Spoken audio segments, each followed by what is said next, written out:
Creative strategy of লার্নিংয়ে সবাইকে স্বাগত। আজকে আমাদের পাঠ্য বিষয় সপ্তম শ্রেণীর ইতিহাস বই থেকে দ্বিতীয় অধ্যায় ভারতের রাজনৈতিক ইতিহাসের কয়েকটি ধারা।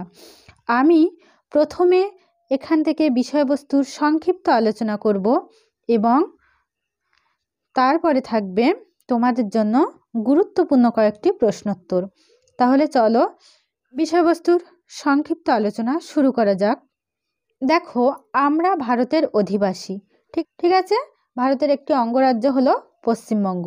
এই পশ্চিমবঙ্গে কিন্তু আমরা থাকি, ঠিক আছে। পশ্চিমবঙ্গ নামটি কিন্তু খুব পুরানো নয়, আগে নানা নামে পশ্চিমবঙ্গকে ডাকা হতো, ঠিক আছে। দেখো, এই প্রাচীন বাংলার সীমানা মূলত তিনটি নদী দিয়ে ঘেরা ছিল। এগুলি হলো ভাগীরথী, পদ্মা ও মেঘনা।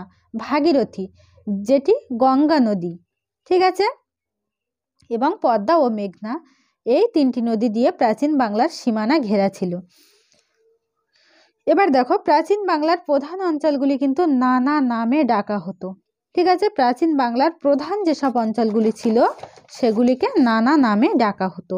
যেমন দেখো, পুণ্ড্রবর্ধন, বরেন্দ্র, বঙ্গ, বঙ্গাল, রাঢ়শূন্য, তারপরে গৌড়, সমতট, হরিকেল, ঠিক আছে।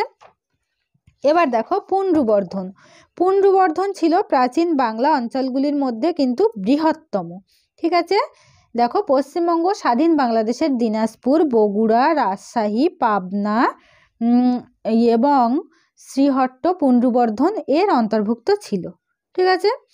তারপরে ছিল দেখো বরেন্দ্র, ভাগীরথী ও করতোয়া নদীর মধ্যের এলাকা বরেন্দ্র নামে পরিচিত ছিল। তারপরে বঙ্গ, তারপরে ছিল বঙ্গাল। বঙ্গাল অঞ্চল বলতে বঙ্গের দক্ষিণ সীমান্তবর্তী বঙ্গোপসাগরের উপকূলকে চিহ্নিত করা হতো, ঠিক আছে। দেখো, তারপরে রাঢ়শূন্য। রাঢ়শূন্য অঞ্চল কিন্তু দুভাগে বিভক্ত ছিল, এক উত্তর রাঢ় এবং আরেকটি দক্ষিণ রাঢ়। তারপরে ছিল গৌড়, সমতট, হরিকেল, ঠিক আছে। গৌড়, দেখো, প্রাচীন এবং মধ্যযুগের বাংলায় গৌড় ছিল গুরুত্বপূর্ণ অঞ্চল। গৌড় বলতে একটি জনগোষ্ঠীকেও বোঝানো হতো, ঠিক আছে। সেই সময় প্রাচীন এবং মধ্যযুগের বাংলায় কিন্তু গৌড় একটি গুরুত্বপূর্ণ অঞ্চল ছিল এবং গৌড় বলতে কিন্তু একটি জনগোষ্ঠীকেও বোঝানো হতো। বরাহমিহিরের রচনা অনুযায়ী মুর্শিদাবাদ, বীরভূম এবং বর্ধমান জেলার পশ্চিম ভাগ নিয়ে তৈরি হয়েছিল সেকালের গৌড়। তাহলে বরাহমিহিরের রচনা অনুযায়ী মুর্শিদাবাদ, বীরভূম এবং বর্ধমান জেলার পশ্চিমভাগ নিয়ে কিন্তু গৌড় তৈরি হয়েছিল। দেখো, খ্রিস্টীয় সপ্তম শতকে রাজা শশাঙ্কের আমলে গৌড়ের সীমা বেড়ে গিয়েছিল। গৌড়ের একজন স্বাধীন শাসক কিন্তু ছিলেন শশাঙ্ক, ঠিক আছে। এবং এই শশাঙ্কের রাজধানী ছিল কর্ণ সুবর্ণ। শশাঙ্কের রাজধানী ছিল কর্ণ সুবর্ণ। তাহলে ঠিক আছে,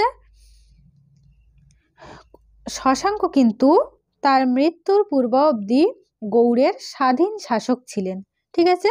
তাহলে চলো, এবার তোমাদের জন্য কয়েকটি গুরুত্বপূর্ণ প্রশ্নোত্তর রেখেছি, তোমরা সেগুলি জেনে নাও। দেখো, আজকে প্রথম প্রশ্ন, কোন প্রাচীন গ্রন্থে বঙ্গ নামটির প্রথম উল্লেখ পাওয়া যায়? উত্তর, ঋগ্বেদের ঐতেরেয় আরণ্যকে বঙ্গ নামটির প্রথম উল্লেখ পাওয়া যায়। পরের প্রশ্ন, অর্থশাস্ত্র গ্রন্থটি কে রচনা করেছিলেন? উত্তর, অর্থশাস্ত্র গ্রন্থটি কৌটিল্য রচনা করেছিলেন। পরের প্রশ্ন, মহাভারতে বঙ্গ, পুণ্ড্র, শূন্য ও তাম্রলিপ্ত ইত্যাদিকে এক একটি আলাদা রাজ্য বলে কোন গ্রন্থে উল্লেখ করা হয়েছে? উত্তর, মহাভারতে বঙ্গ, পুণ্ড্র, শূন্য ও তাম্রলিপ্ত ইত্যাদিকে এক একটি আলাদা রাজ্য বলে কৌটিল্যের অর্থশাস্ত্র গ্রন্থে উল্লেখ করা হয়েছে। পরের প্রশ্ন, রঘুবংশম কার রচনা? উত্তর, রঘুবংশম মহাকবি কালিদাসের রচনা। পরের প্রশ্ন, কোন কাব্যে বঙ্গ ও শূন্য নাম দুটির উল্লেখ পাওয়া যায়? উত্তর, কালিদাসের রঘুবংশম কাব্যে বঙ্গ ও শূন্য নাম দুটির উল্লেখ পাওয়া যায়। পরের প্রশ্ন, মুঘল যুগের একজন ঐতিহাসিকের নাম উল্লেখ করো। উত্তর, মুঘল যুগের একজন ঐতিহাসিক হলেন আবুল ফজল। পরের প্রশ্ন, আইন-ই আকবরী গ্রন্থের রচয়িতা কে? উত্তর, আইন-ই আকবরী গ্রন্থের রচয়িতা হলেন আবুল ফজল।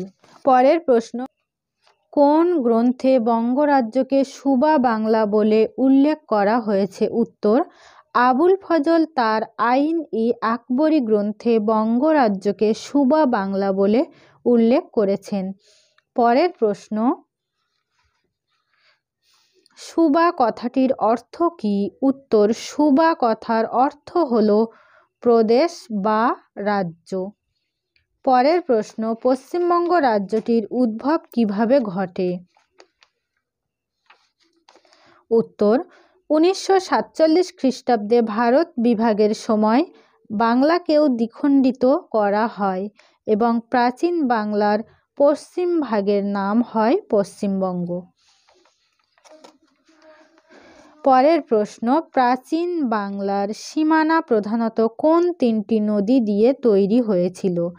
উত্তর, প্রাচীন বাংলার সীমানা ভাগীরথী, পদ্মা ও মেঘনা প্রধানত এই তিনটি নদী দিয়ে তৈরি হয়েছিল। পরের প্রশ্ন, প্রাচীন বাংলার প্রধান অঞ্চলগুলি কি কি ছিল?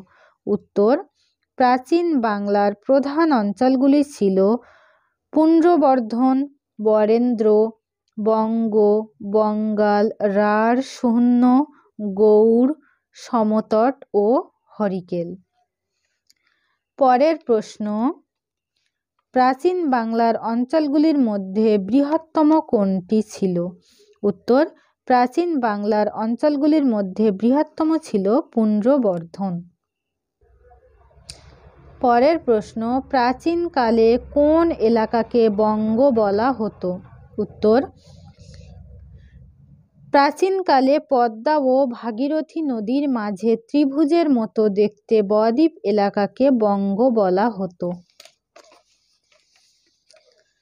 পরের প্রশ্ন, খ্রিস্টীয় একাদশ-দ্বাদশ শতকে বঙ্গ বলতে কোন কোন অঞ্চলকে বোঝানো হতো? উত্তর, খ্রিস্টীয় একাদশ-দ্বাদশ শতকে বঙ্গ বলতে এখনকার বাংলাদেশের ঢাকা, বিক্রমপুর, ফরিদপুর ও বরিশাল অঞ্চলকে বোঝানো হতো।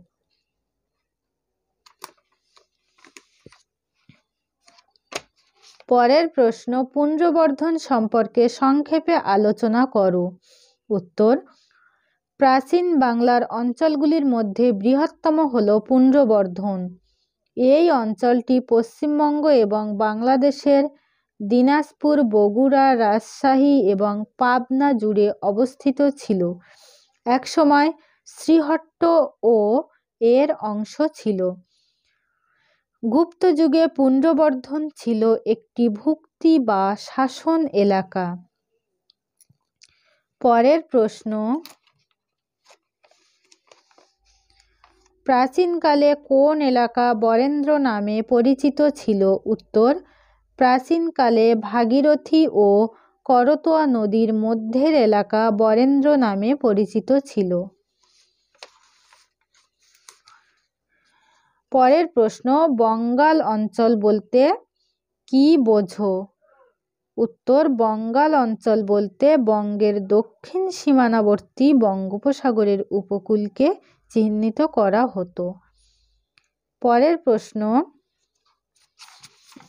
সেকালের গৌড় কোন কোন অঞ্চল নিয়ে গড়ে উঠেছিল?